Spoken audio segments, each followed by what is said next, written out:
Trigger warning. Sensitive mental health topics including drug abuse, self-harm, suicide, and hospitalization.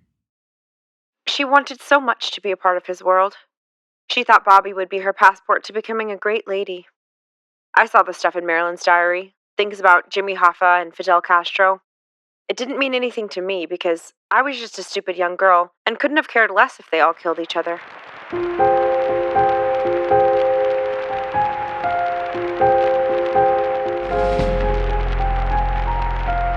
Welcome to Blood and Business.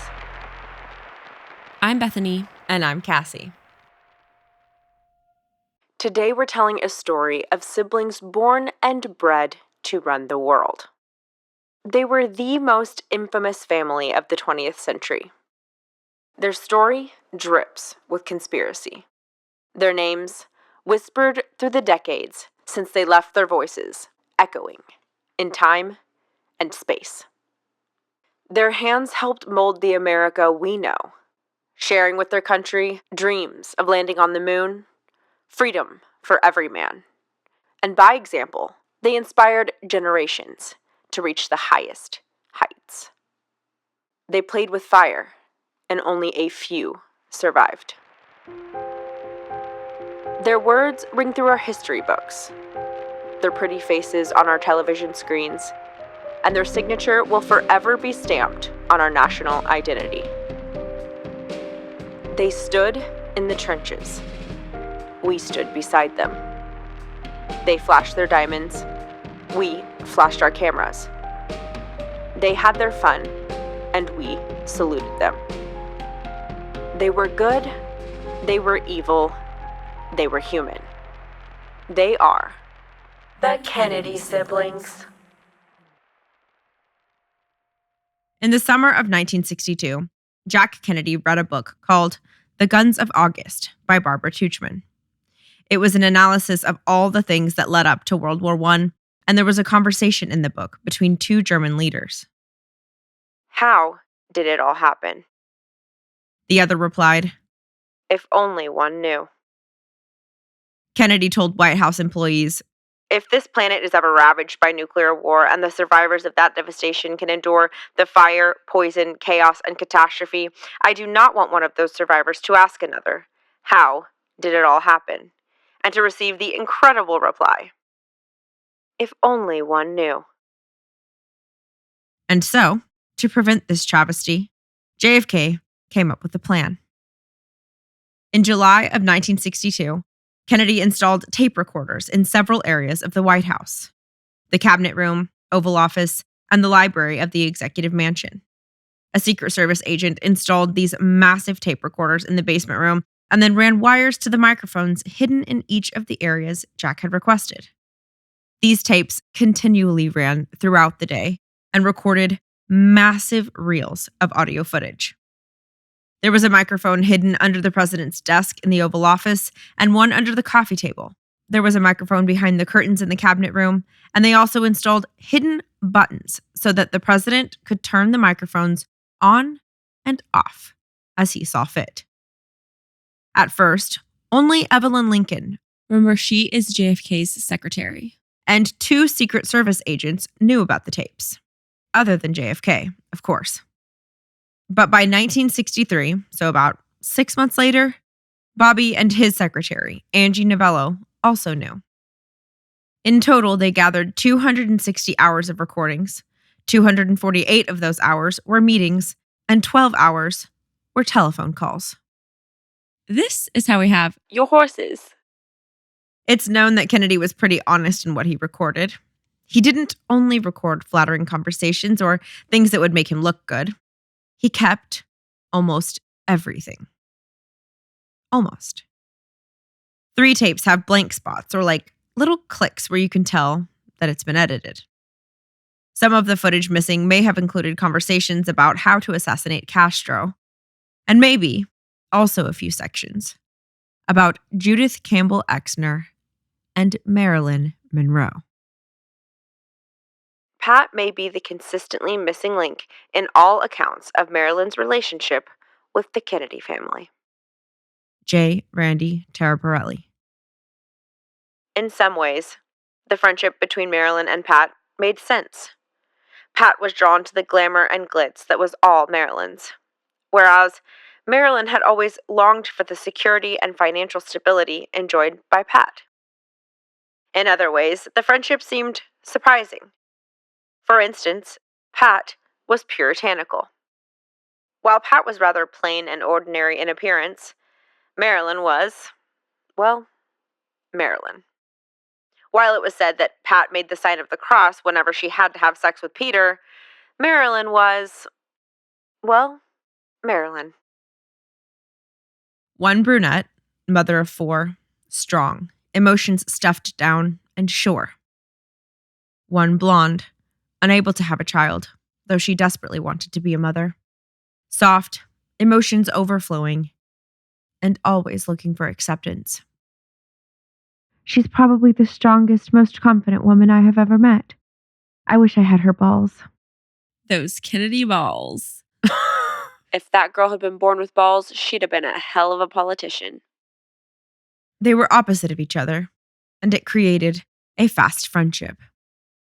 Marilyn had grown up with such lack of family, lack of love, lack of resources. Pat grew up in excess resource, plenty of love. Excess family members. Pat and Peter's oldest son, Christopher, remembers, quote, Marilyn had a quiet voice, and she would smile at me and head out to walk on the sand with my mom. My mother told me Marilyn was like her little sister. It surprised her that Marilyn was so open with her. My mom didn't come from an environment where emotions and feelings were openly shared. Marilyn Monroe trusted my mother's love for her. Quote, I remember Pat calling once in the spring of 1960, and she said, I'd like for you to meet someone here. The next thing I knew, I was hearing this breathy voice on the other end of the phone. Marilyn. Pat says you are her dear friend, she told me. Well, I am too. Maybe we'll meet one day. I said, fine, let's do. Finally, Pat came back on the line. So what do you think of that? She was definitely impressed by Marilyn and wanted to impress others that she knew her. Which is so funny because she was always this way, such a fangirl. Remember when Joe Sr. was dating Gloria Swanson and having an affair with Gloria Swanson? Oh my gosh, yes. And Pat took Gloria Swanson's kid to school with her as show and tell. And nobody believed her. Gloria Swanson would not have a daughter and she would not be in Brookline. In July of 1960, Pat invited Marilyn to watch John F. Kennedy accept the Democratic nomination for President of the United States.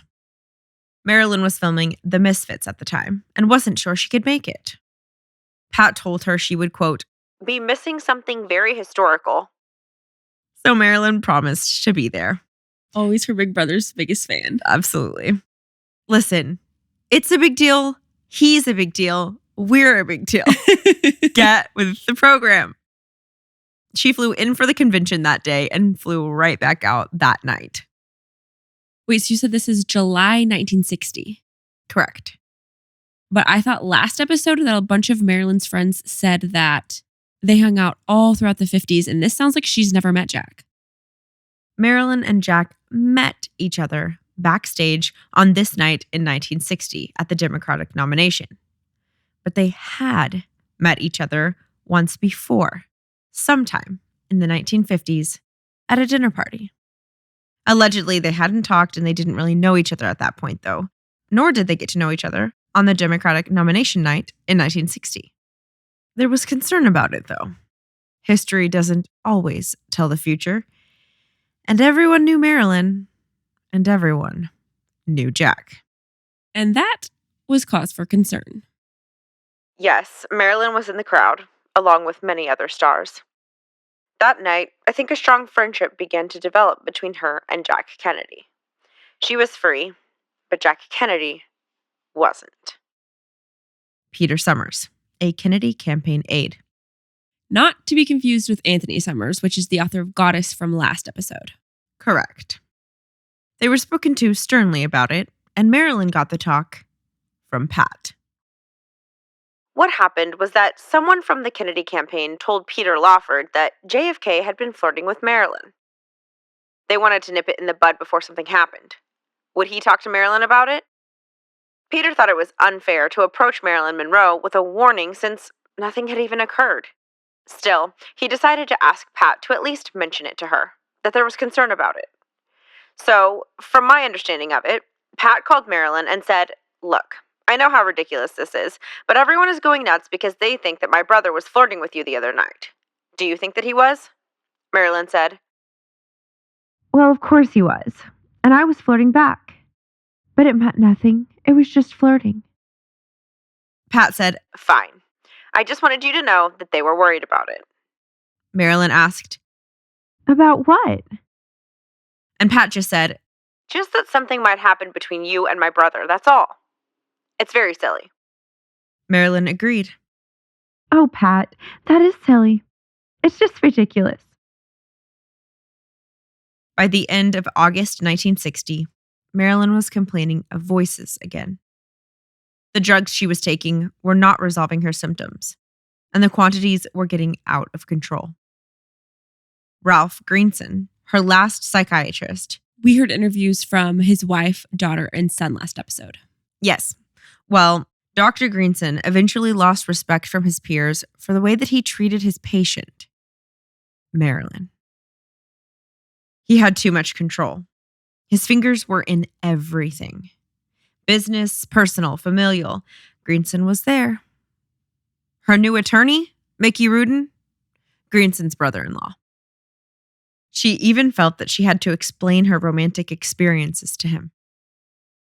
In March 1961, she wrote in a letter to him about a fling on a wing. She didn't name the person the fling was with, but said that they were unselfish in bed, but that she knew Dr. Greenson would not approve of the relationship. Some presume that she was talking about Frank Sinatra. Some think that she was referring to one of the Kennedy brothers. Dr. Greenson also became Frank's psychiatrist, and Mickey Rudin became his lawyer. A friend of Marilyn's remembered, "Why in the world Sinatra would have Greenson as his shrink, fully knowing the condition of his other famous patient, Marilyn, was a mystery to everyone. It was all just a little creepy. There was too much Greenson everywhere you looked." Further, Dr. Greenson hired a full-time live-in companion for Marilyn to monitor her. She was his ears and eyes when he wasn't with Marilyn. Eunice Murray was a 59-year-old woman who called herself a nurse, but had no medical training whatsoever. Diane Stevens remembered, quote, "Marilyn couldn't have guests over without Greenson knowing. She, Eunice, the nurse that's not really a nurse, was always peering around corners, taking mental notes, and then reporting back to the doctor. I met her once. I had to drop some paperwork at Marilyn's house, and when I did, this woman came to the door. 'Who are you?' she demanded to know. 'Why haven't I seen you around here before? What business do you have here?' Oh my God. I was horrified by her attitude. I thought to myself, she's a housekeeper. What right does she have to talk to anyone like this? So I said, 'Who are you? Why haven't I seen you around here before? What business do you have here?' She looked at me with an angry face and then slammed the door in my face." Sounds lovely to hang out with 24/7. A great vibe to have in the home. Not only did the lines of patient and friend become much too blurred, not only did he have way too much control over Marilyn's life, but Dr. Greenson also had Marilyn on 300 milligrams of Nembutal. Nembutal is a barbiturate, a sedative. The max dose for any person was supposed to be 100 milligrams. So Marilyn was on 3 times the max. Arthur Miller, Marilyn's husband at the time, said this. Doctors had gone along with her demands for new and stronger sleeping pills, even though they knew perfectly well how dangerous this was. There were always new doctors willing to help her into oblivion. Rupert Allen, who saw Marilyn on set every day, said, quote, He was giving Marilyn 3 times the dosage she should have been given. I found it shocking, just shocking, that any doctor would prescribe that much Nimbutal for insomnia. It made her absolutely paranoid in her waking hours. She told me she always felt as if she was being followed. Everything was closing in on her. But, as with any situation, there is also responsibility to be had on the other side. Allen remembers Marilyn crushing Seconal capsules in her mouth between film takes. I would say that by this time she was, I'm sorry to say it, a drug addict. That would not be overstating it. Dr. Greenson commented to a colleague, actually, the colleague was Anna Freud, Sigmund Freud's daughter. Casual. Anna is also the founder of child psychoanalysis. Greenson wrote her, quote, Short of searching her person every day, it is impossible to know what she is taking and when. I'm not sure how to monitor someone like her. She's very crafty. Her makeup artist, Alan Snyder, said that around this time, he would have to start on her makeup while she was still flat on her back in bed, pajamas still on, hair undone. There was no other way. It would take her so long to get up in the morning, we had to start with the makeup before she was out of bed. She eventually had to pause filming on The Misfits, the press reporting that she was suffering from, quote, extreme exhaustion. She had a nervous breakdown, said her stand-in, Evelyn Moriarty. There was a lot of concern about her health and well-being. She was in bad shape. Some of us didn't think she would be able to find her way back from it. When is this? 1960. And how old is Marilyn at the time? 34 years old. Pat Brennan remembers Pat Kennedy visiting Marilyn in the hospital during this time. Pat wanted to visit Marilyn, but she didn't want to cause a spectacle by doing it. So she arranged with the hospital to sneak in after visiting hours and wore a silly black wig and glasses in order to not be recognized. She said that when she showed up in Marilyn's room, she was sound asleep. She remembered Marilyn being white as a sheet, so much so that for a moment she actually thought she was dead. I had never seen a woman look like that who was not in a casket, she told me. She stood at the foot of Marilyn's bed and just stared at her for 10 minutes, wondering how in the world it had come to this for her. I knew I was coming in at the end of a long story and was so sorry I had not been around to help her, she told me. She said that Marilyn stirred and finally awakened. Then she looked at me, Pat remembered, and said, somewhat angrily, "Who the hell are you?" She took off the disguise and Marilyn burst out laughing. Suddenly, she was Marilyn Monroe again. A glow just came over her, Pat said. Her color returned. Her personality returned. Marilyn said, Well, this is the first time you've ever seen me in the hospital, Pat. How do I look? Pat said, Marilyn, I swear to God, you look like shit. I don't know if Pat has ever said anything more Kennedy than I wish I would have been here sooner so that I could do more. She feels responsible to help Marilyn because Marilyn was the underprivileged person in this scenario. And she wanted to be her friend sooner so that she could help more. Yeah. That And makes me Marilyn's so problems have sad. nothing to do with her. No, nothing at all to do with her. And she just wished she had more years with her too. Help her. That was in the fall of 1960. In February 1961, Marilyn was committed to the psychiatric hospital for her suicidal thoughts. This is the hospitalization that we talked about in last episode. In June of 1961, Pat and Jean went to Vegas for opening night of Frank Sinatra's show. Pat and Jean spent the day with Marilyn, getting facials and manicures and gossiping, of course. Is this Jean Kennedy? Yes. Okay. Pat Brennan remembers, quote, Pat told me she was most concerned about Marilyn. She said she was already pouring herself glasses of champagne by noon. Pat was a drinker too, but at least she waited until cocktail hour. In Vegas, though, Pat wasn't drinking at all because she was 8 months pregnant. Quote, "When you're not drinking," she told me, "you see what everyone else is like when they're loaded, and it's not pretty." Pat pulled Marilyn aside that weekend and told her, "Marilyn, as your friend, I think you should know that when you're drunk, it's not very becoming." Oh. "Listen, Ten, don't you think you ought to become a Catholic?" Marilyn was reportedly insulted at first, but then realized that Pat was probably right.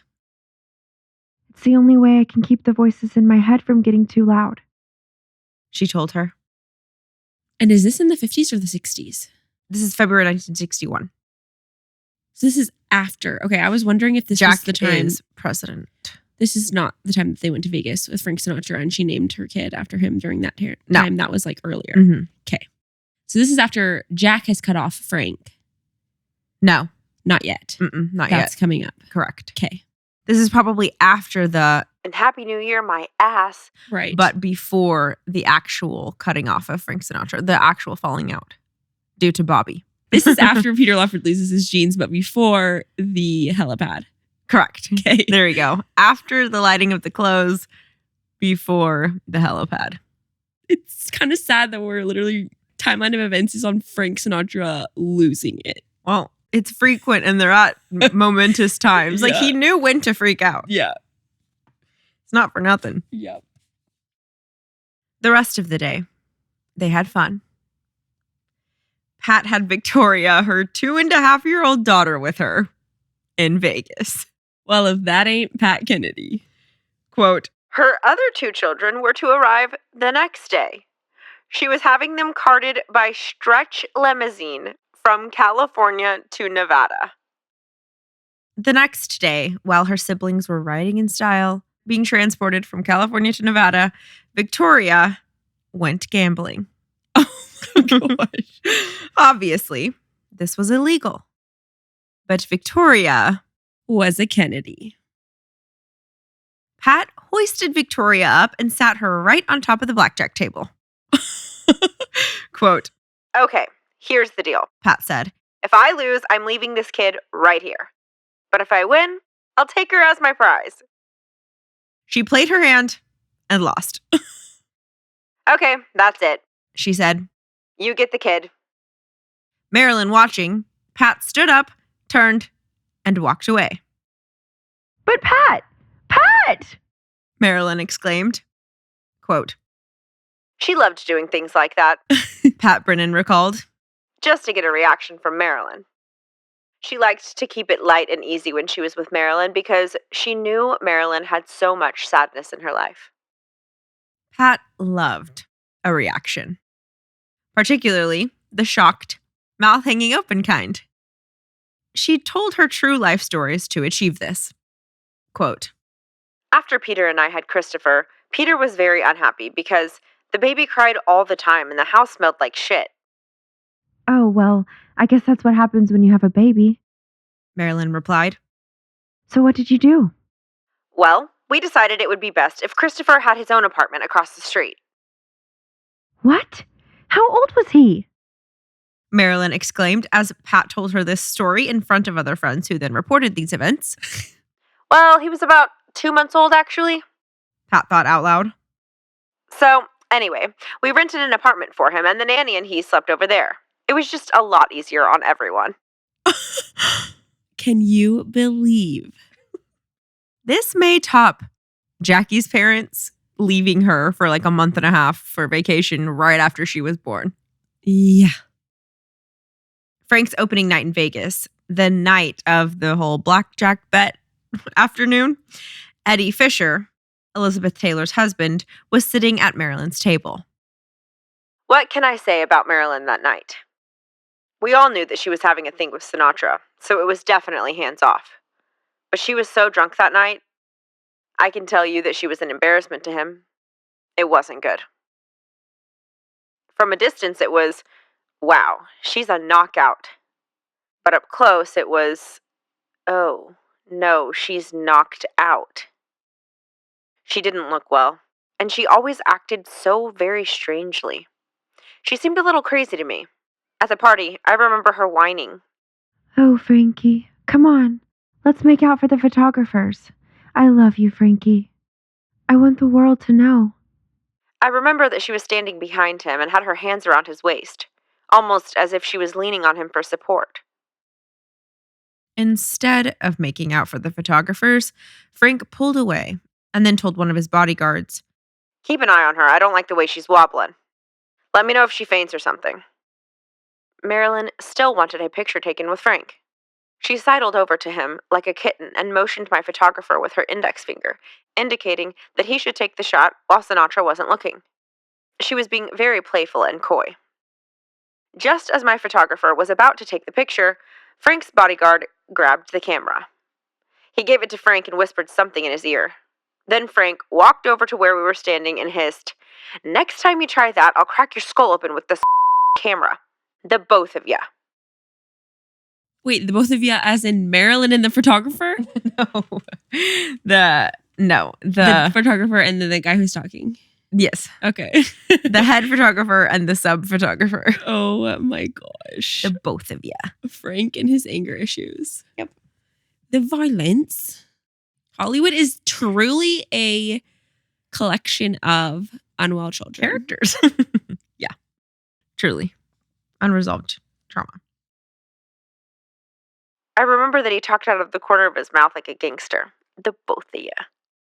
Oh yeah, we found out in the Frank Sinatra KFMs that The Godfather, there's a character in The Godfather that's Yes. based on Frank Sinatra. At that moment, Marilyn came over and with wild eyes said, Frankie, I'm going to throw up. He looked alarmed and said, When? And she said, Now, right now. I mean it, Frankie, I'm going to throw up. He was obviously frustrated and embarrassed, cursed a bit under his breath, and said, Marilyn, not again. And this is at a dinner party at Frank's house? Or? No, this is in Vegas. Okay, in Vegas. And Pat and Peter are there? Yes, opening night of Sinatra's show. And Marilyn is... Oh, this is opening night of Frank Sinatra's show. And Marilyn is out of control. not And embarrassing him. doing well. Yeah. Probably shouldn't be there. She shouldn't be there. In the fall of that year, a few months later, Marilyn and Pat made lunch plans to catch up at the Beachcomber. This was one of Pat's favorite places, to the point that she and Peter stopped by to have drinks on the way home from the hospital after having Christopher in 1955 to celebrate. Taking their 2-year-old to the casino, taking their infant to the bar. Quote, They just plopped the infant right down on the bar in his little bassinet, ordered a couple of dirty martinis, and drank up. So, on this lunch with Marilyn, at the same bar, Pat Brennan joined them as well. She remembers Pat Kennedy talking about how sad she was for her dad and how hard it was to watch him go through the aftermath of his stroke. We detailed Joe Sr.'s stroke in KFM 16 Part 2. Do you love your father? Pat Brennan remembers Marilyn asking Pat Kennedy. Of course I do. Pat Kennedy replied. Dr. Greenson says I don't need a father. Marilyn said. They're optional. Not everyone has one. You are seeing too much of that guy. He's got you under a spell or something. Pat Kennedy threw out. But he's like a father to me. And I can trust him not to tell anyone.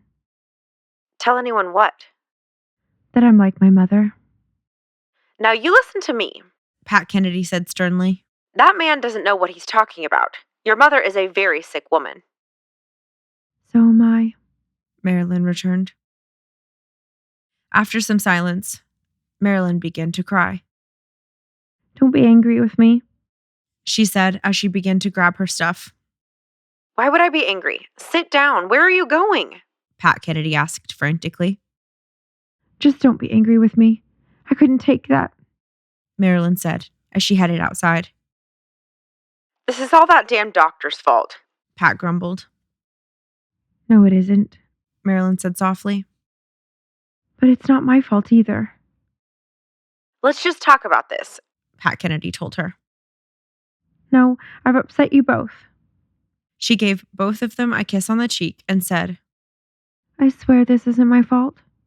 before walking to her car and driving away. Both Pats were left stunned and confused.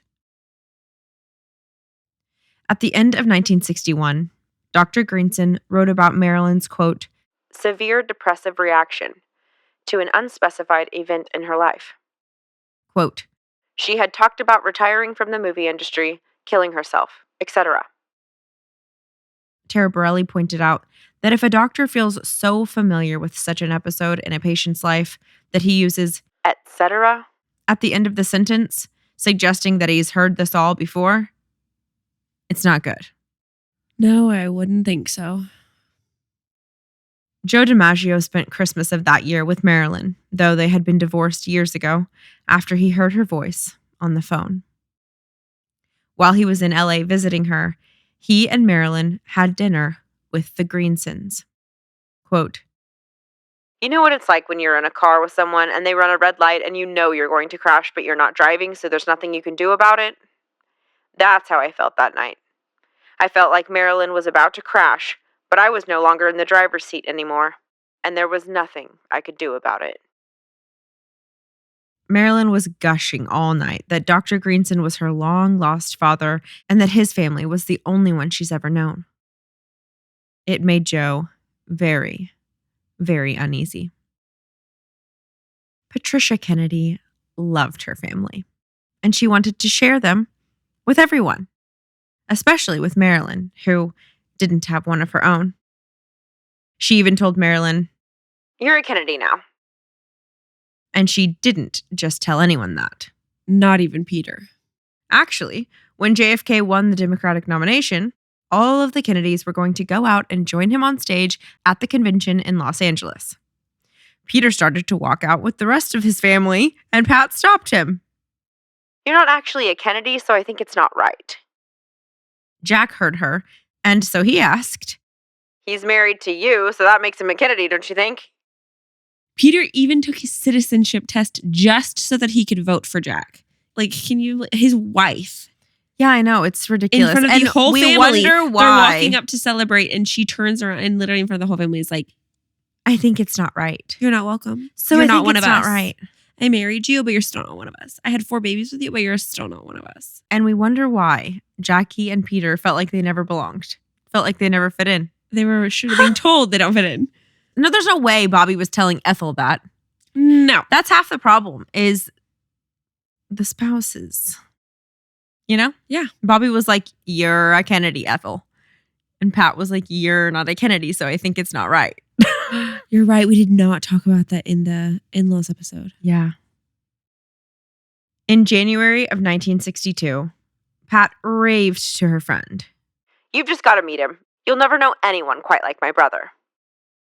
Yes, one of her brothers was the President of the United States and was maybe the most charismatic and powerful human on the planet. But Pat wasn't talking about Jack. She was talking about Bobby. Marilyn loved being around the Kennedys. It was all the family she'd always wanted. 100 kids and a dozen dogs running around, the adults throwing a football on the beach, and Judy Garland off in the background, drunk and dancing in the sand. Occasionally, Pat would have classy dinner parties to cleanse the place, usually when Bobby and Ethel were in town. She had one such party on February 1st, 1962. Bobby and Ethel were staying at Pat's while in Los Angeles on a 14-country goodwill tour.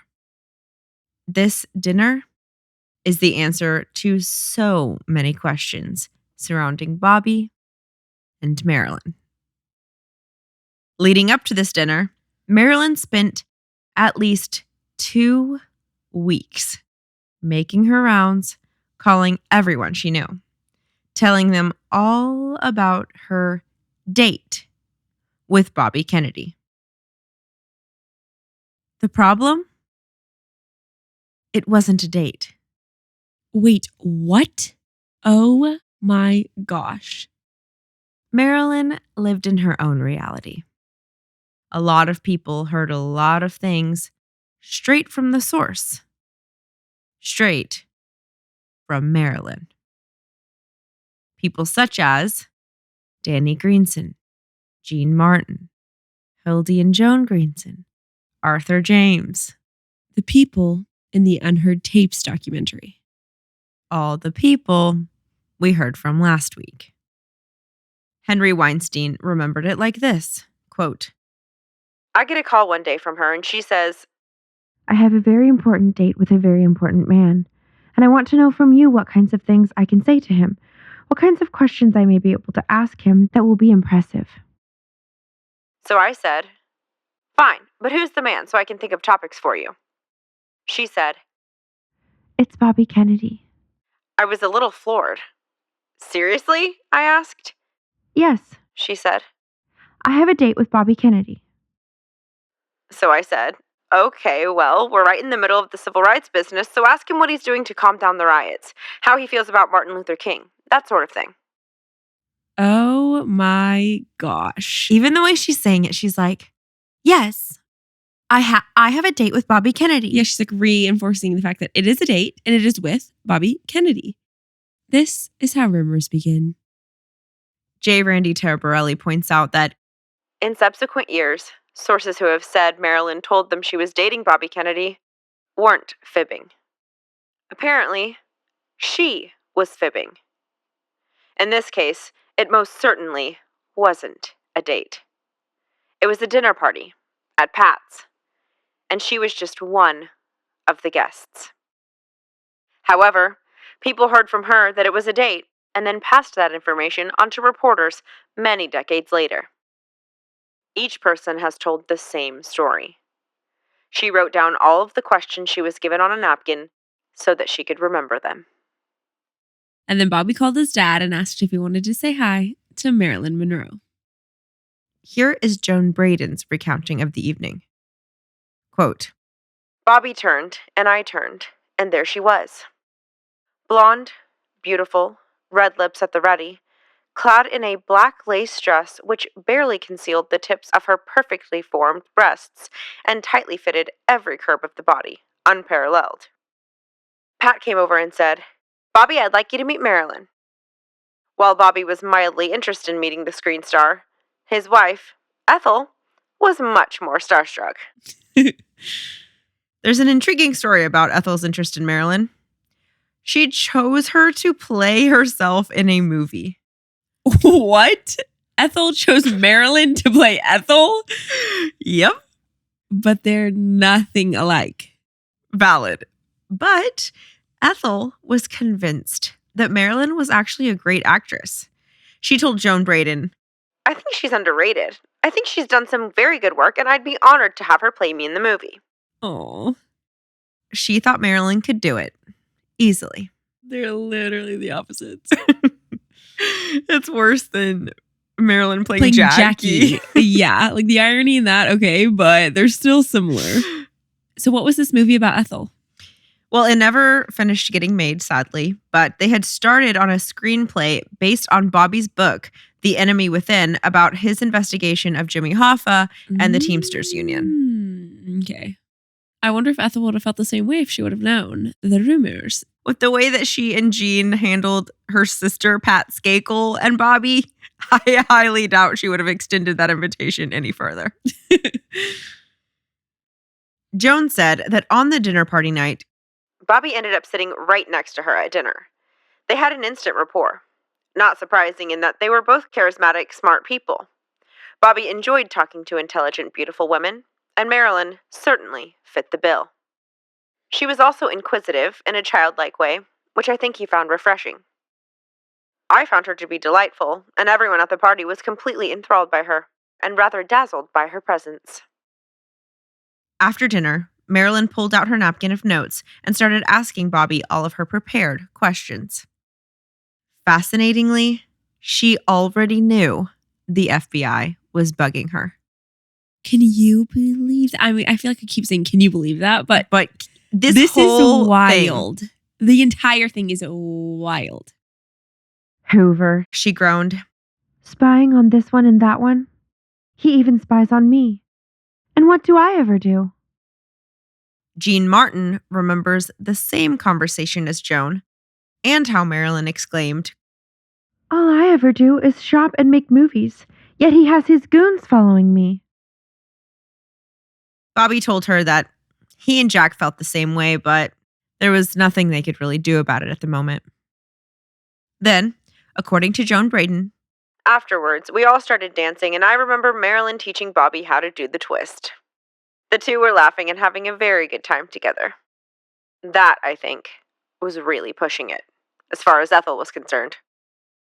So Bobby and Marilyn were dancing together, but it's through a completely different lens than I imagined.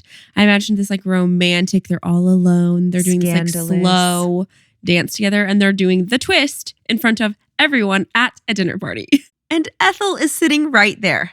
Yeah, because he literally are like, and their wives were in the other room. I can't believe it. Yeah. And it's like this friendly thing. They're literally dancing as friends. It irritated Ethel, but in like a, Bobby, why are you entertaining this kind of a way? Not like my husband is cheating on me. Right. I can't even look in that direction. I mean, I would have been pissed off. I would have stormed out to the car. But, it's quite different than an actual affair. quote, I remember wondering how Bobby could be so flirtatious with another woman, knowing that Ethel was watching. And I was also worried about Ethel's feelings. People always thought Ethel Kennedy could take care of herself more so than the other Kennedy women. But I always thought that underneath Ethel's bravado was a very sensitive and very often hurt woman. Now, many of the reported stories of this evening end in Marilyn being so intoxicated that she couldn't drive and that Bobby was the one to take her home, with his aide Ed Guthman. Guthman has even been quoted validating this claim. But here is Tara Borelli. Quote, Perhaps that happened on some other night. It's never been proven, though. But it definitely did not occur on this night. Fresh research now establishes that Marilyn did not drive to the Lawford home.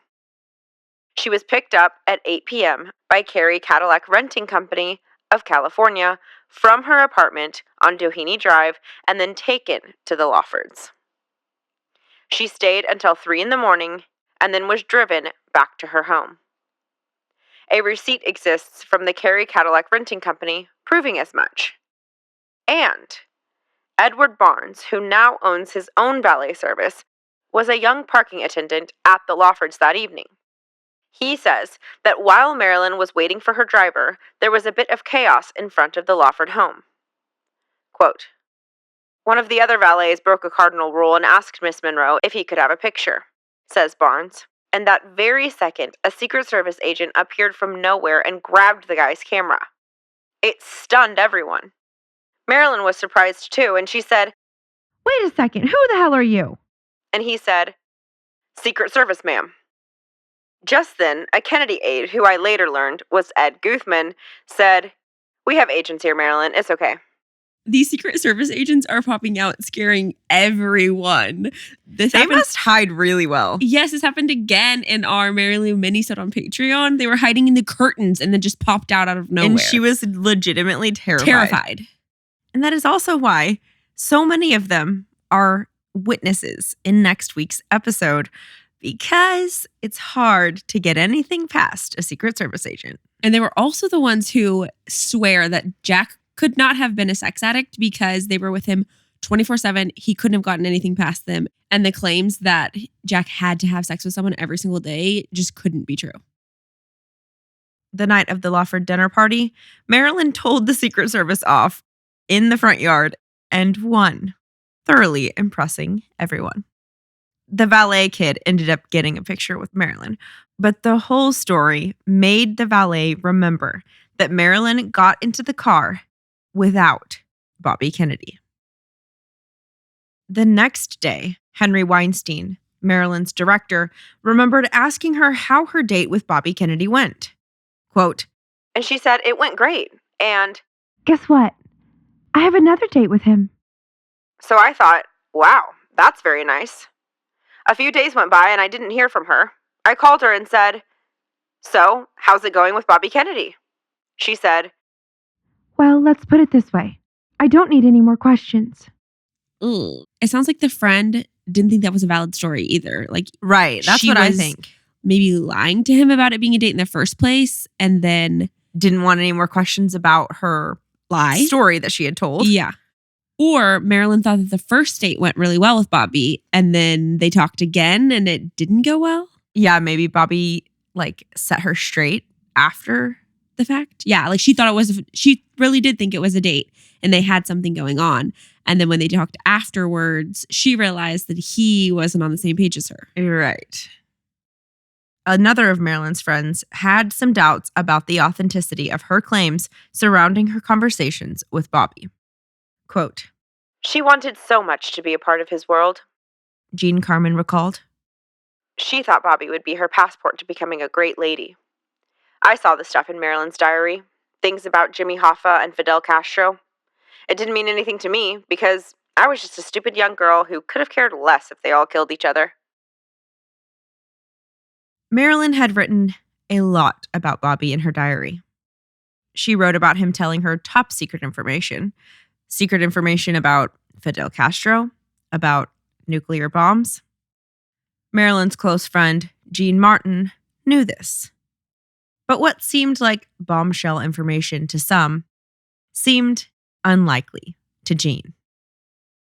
It seemed unlikely that Bobby would have confided in Marilyn about sensitive issues as much as her writings stated. Jean Martin knew Bobby too. Quote, "She told me she made notes of things he told her, but you never know when your girlfriends are telling you the truth. I think she made those notes when he was talking on the telephone, in hope of having something to talk to him about later. It probably never occurred to Bobby that she was listening to his conversations." And that's someone who is close to both of them and is really putting herself in what would have actually happened. Mm-hmm. What lines up with all of the other experiences that she's had with these two people.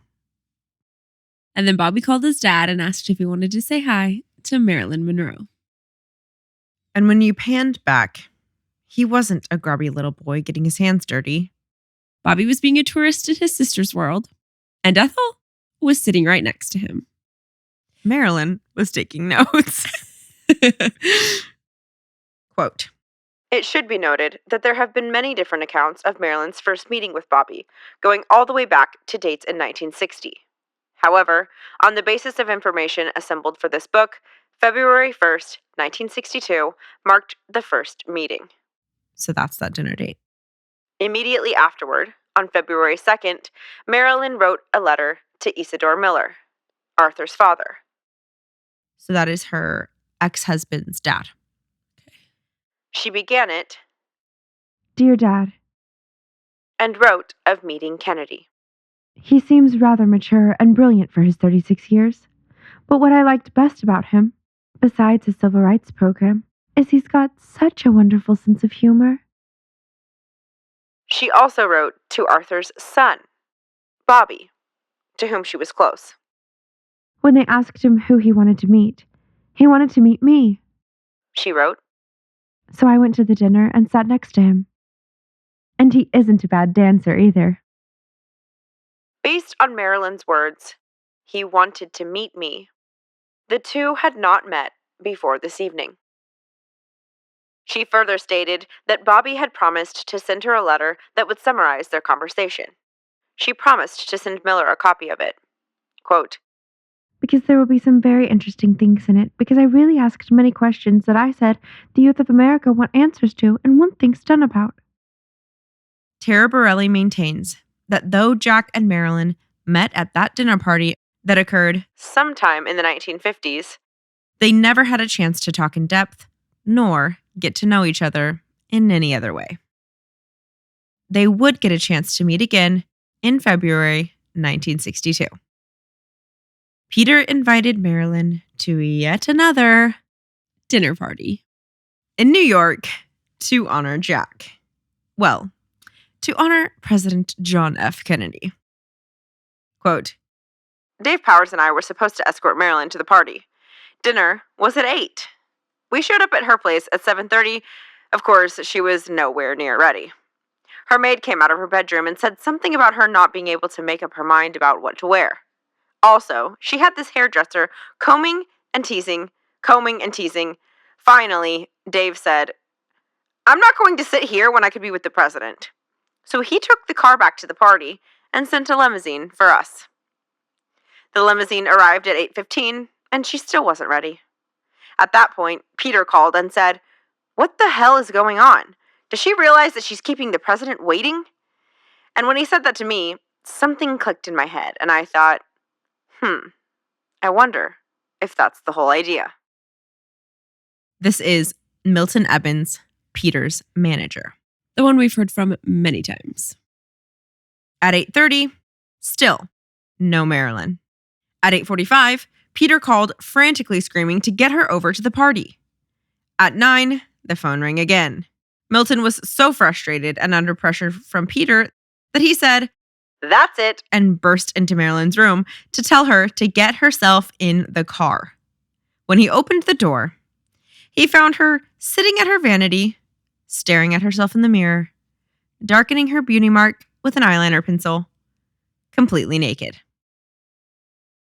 "Do you realize you're keeping the president waiting?" He asked her. Oh, calm down, Milt. My goodness. Then she proceeded to ask for help getting into, quote, "the tightest dress I have ever seen on a woman. We couldn't get it past her hips. Of course, typical Marilyn, she wasn't wearing any underwear either.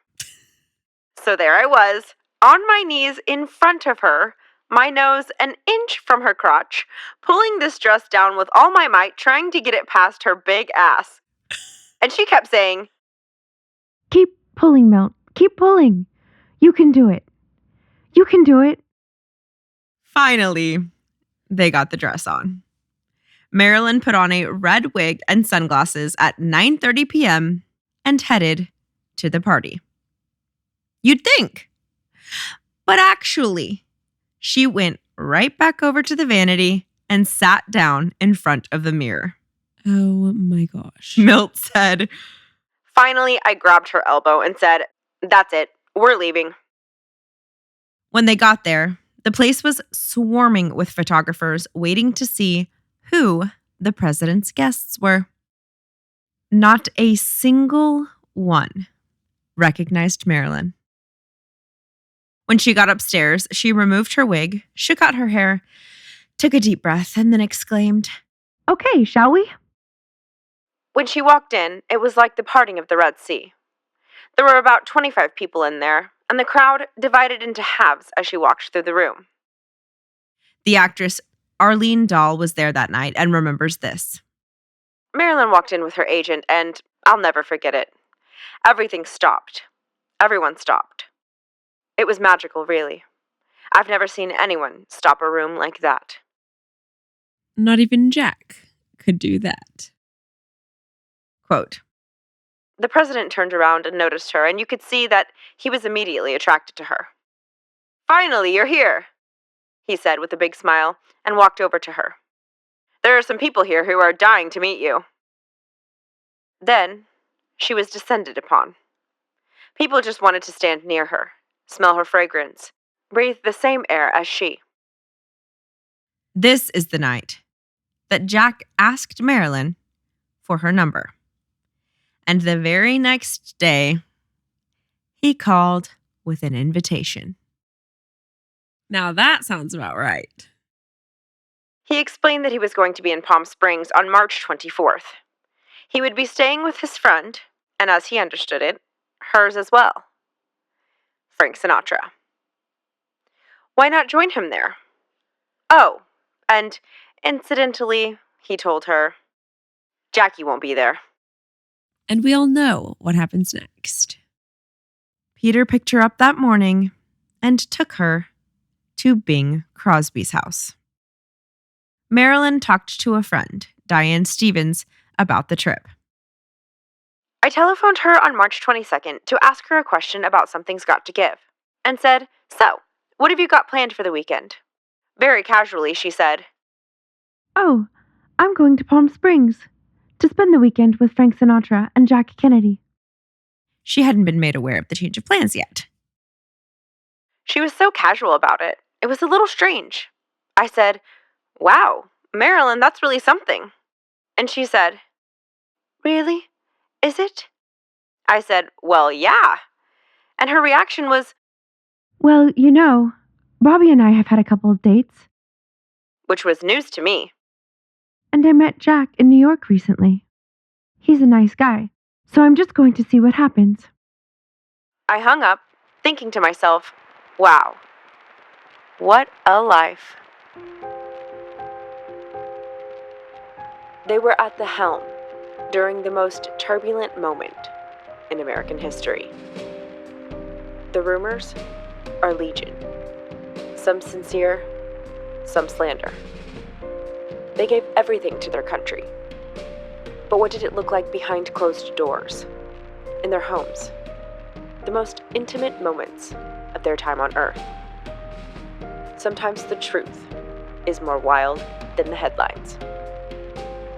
They seemed to live the easy life, but they lost it all in an instant. They ran faster, worked harder, burned brighter, and then they were gone. You have just listened to The Kennedy Siblings, episode 19 from Blood and Business. Thank you all for listening to today's episode. If you enjoyed it, please give us a review on Apple, rate us on Spotify, and share Blood and Business with a friend or a sibling. If you'd like to support the show, the best way is to become a patron of Blood and Business. You will get bonus content every month, including a monthly bonus episode, interactive main episodes, and behind-the-scenes footage. To keep up with us day to day, you can follow us at Blood and Business on Instagram and TikTok. You can find the link for Instagram, TikTok, and Patreon in the show notes below. Thank you so much for the support, and we will see you back here next week for your regularly scheduled programming on Blood and Business. The main sources for this episode were The Secret Life of Marilyn Monroe by J. Randy Taraborelli and The Man Who Kept Marilyn's Secrets by James Spada. To see a complete list of sources for all Blood and Business episodes, head on over to Patreon for a free PDF download.